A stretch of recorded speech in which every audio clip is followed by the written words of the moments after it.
अरे भाई उदास क्यों हो? अरे कुछ नहीं, बस थोड़ा परेशान हूँ। क्या हुआ? मुझे पैसों की जरूरत है और मैं अपनी गांव की पुश्तैनी जमीन बेचने गया था। तो जमीन बेच दी क्या? अरे क्या बताऊं, ये भारत की सरकार ने तुष्टीकरण मुस्लिम अप्रेसल के लिए ऐसे ऐसे कानून बनाए हैं कि मेरी जमीन मेरी नहीं रही और मुझे पता भी नहीं चला।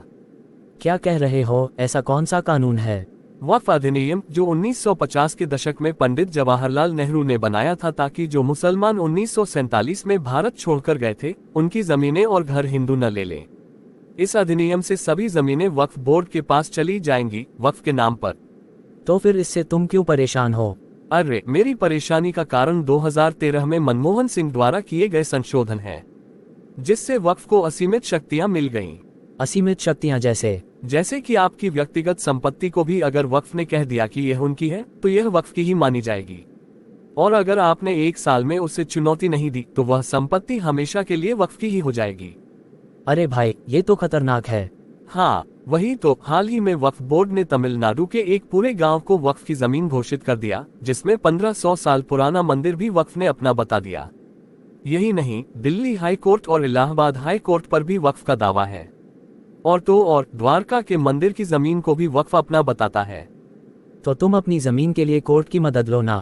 नहीं ले सकता, क्योंकि वक्फ के मामलों में हम सिर्फ वक्फ ट्रिब्यूनल कोर्ट में ही जा सकते हैं, जहां सभी जज मुस्लिम होंगे।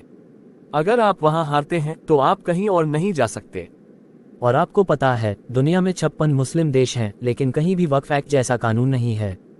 भारत में वक्फ के पास व्यक्तिगत स्तर पर सबसे ज्यादा और संस्थागत स्तर पर सेना और रेलवे के बाद तीसरे स्थान पर सबसे ज्यादा जमीन है, और ये दिन प्रतिदिन बढ़ती ही जा रही है।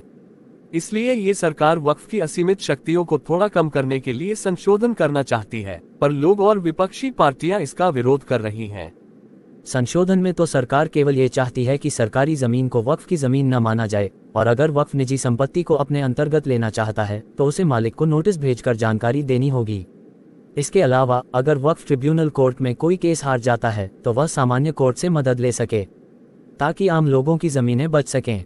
अगर आप भी चाहते हैं कि आपकी जमीन बिना आपकी जानकारी के वक्फ की न हो जाए, तो इस लिंक पर जाएं और वक्फ एक्ट में संशोधन परिवर्तन के लिए अपनी राय दें। आपको सिर्फ इस लिंक पर क्लिक करके अपना नाम लिखकर ईमेल भेज देना है। आपके 1 मिनट लगने से हो सकता है कि आपकी जमीन आपकी ही रहे और वक्फ की न हो जाए।